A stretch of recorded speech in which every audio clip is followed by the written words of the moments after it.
Bonjour la famille, j'espère que vous allez bien. Ici Ken Touré. Le 25 novembre 2021, nous, fermiers guinéens, pas tous mais la plupart des fermiers, on avait réussi à se mobiliser pour aller exposer notre problème au ministre de l'Agriculture et de l'Élevage. En ce jour, nous avions été écoutés par le ministre. En réalité, le ministre, il était prêt à nous aider. Mais malheureusement, par le manque de professionnalisme en Guinée, par les éleveurs, nous sommes le 12 mai 2022, le problème n'est pas encore résolu. Aujourd'hui, en 2022, le mois de mai, il y a la grippe aviaire un peu partout dans le monde. On ne sait pas en Guinée si vraiment cette maladie est propagée ou pas. Mais ce qui est clair, il y a beaucoup d'enregistrements dans les fermes aujourd'hui qu'il y a des mortalités dans les fermes. Et c'est très grave en fait. Et si ce problème est vrai, je pense vraiment que l'État guinéen est responsable. Pourquoi il est responsable? L'État guinéen a réussi à faire l'interdiction des œufs, les poussins des œufs. C'est une très bonne idée, à féliciter déjà. Mais pourquoi ils n'ont pas fait l'interdiction des œufs importés? Vous savez, les poules qui pondent les œufs, si les poules sont contaminées par la grippe aviaire, les œufs qui seront pondus sont aussi contaminés par les mêmes maladies. Donc ça voudrait dire que ils n'ont pas été à la hauteur de vraiment protéger le bien matériel des fermiers. Vous savez, les fermiers, en une semaine, ils peuvent perdre des valeurs de centaines de millions de francs guinéens. Aujourd'hui, c'est le cas au fait. Nous avons des œufs dans nos fermes. Pour les écouler, c'est très difficile pour nous. En fait, vous savez, quelqu'un qui n'a jamais acheté le maïs à 5700, livré à la ferme à 5600 à 700. Quelqu'un qui n'a jamais acheté le sac de concentré à 510 à 510 000, plus le transport 515 000 ou 520 000. Quelqu'un qui n'a jamais fait une formule à 5 600 à 5 700 000. Et quelqu'un qui n'a jamais enregistré 500 mortalités de poules au fait. Quelqu'un qui n'a jamais eu les chiffres de ponte, ou par jour il peut dépenser 2 millions ou 3 millions sans le rendement de 300 000. Vous lui demandez de vendre les œufs à 38 000. Est-ce que cette personne peut vraiment venir parler au nom des fermiers guinéens? Non, c'est impossible. C'est le cas de la Guinée au fait. Ce qui fait qu'on n'avance pas, c'est que notre secteur est mal barré. Les gens qui sont censés nous protéger, ils ne le font pas. Parce que ce que nous perdons, ils n'ont rien à foutre de cela. Il y a ce qui les intéresse, les miettes qu'ils gagnent avec les importateurs des œufs chimiques là, qui les intéressent plus. Ça voudrait dire que nous aujourd'hui, nous perdons des millions par jour. Et franchement, les œufs que nous vendons en Guinée, ce sont les œufs de qualité. Malgré notre effort que nous avions fourni, nous sommes encore exposés aux dangers.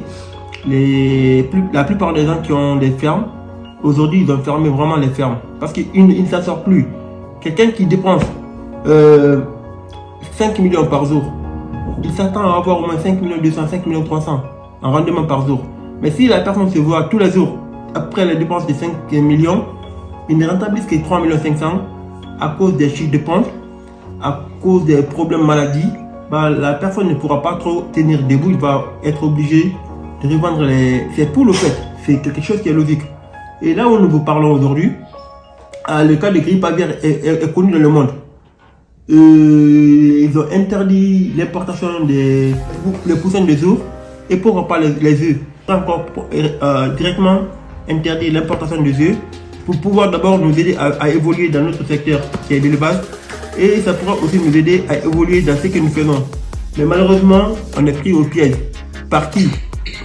Au fait, en Guinée, honnêtement, les fermiers guinéens, on a fait beaucoup d'efforts. Aller à la presse, dénoncer, passer à la RTV, dénoncer. Moi en personne, j'ai fait beaucoup de vidéos, malgré il n'y a pas eu beaucoup de visibilité, mais mon effort est toujours là. Vous savez, un lion qui gronde parce qu'il a raison, il ne va jamais abandonner. On a dénoncé vraiment notre ras-le-bol, mais il n'y a pas eu un bon résultat positif à notre faveur. C'est vrai que le ministre de l'Agriculture nous avait demandé à notre dernière rencontre de l'envoyer une lettre qui atteste que nous sommes capables de couvrir la demande nationale. guinéens que nous avons voulu faire, mais vous savez, nous sommes aussi là pour défendre l'intérêt de la nation, pas nos propres intérêts. Donc entre nous, on a un peu divagué pour ne pas faire des erreurs. Mais aujourd'hui, on a compris que nous avions raison, nous devrons le faire. Il faut être clair à le dire. Donc je pense très bien que le ministre de l'Agriculture, s'il écoute cette vidéo, il pourra vraiment intervenir dès maintenant. Déjà les œufs, s'il y a les œufs dans les conteneurs, que ces œufs soient confisqués. Si ce sont les œufs qui sont contaminés par la grippe aviaire, donc ça voudrait dire que nous sommes exposés en danger. Et j'essaie toujours de faire comprendre à mes frères guinéens, nous ne sommes pas vos ennemis, nous sommes vos frères. Nous sommes là pour vous servir. Si nous vendons les œufs un peu chers, ne pensez pas que nous le faisons parce que nous voulons avoir beaucoup d'argent sur votre dos, non.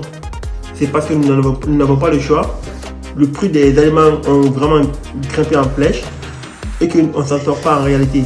C'est pourquoi aujourd'hui, plus de 70% des fermes sont fermées. Et il n'y a presque pas de ferme en Guinée. La plupart des œufs sont des œufs importés. Aujourd'hui, c'est le 12 mai 2022. En fait, là où je vous parle précisément, nous avons plus de 500 à 600 alvéoles à la ferme, qui voudrait dire que à chaque fois qu'il y a un conteneur qui arrive en Guinée, nous fermiers guinéens, nous avons du mal à écouler nos œufs. Donc les fermes qui sont en Guinée sont capables de vraiment satisfaire à la demande d'aujourd'hui. Donc pas besoin de faire venir d'autres conteneurs à l'extérieur du pays pour vraiment nous donner des maladies bizarres en fait. Merci.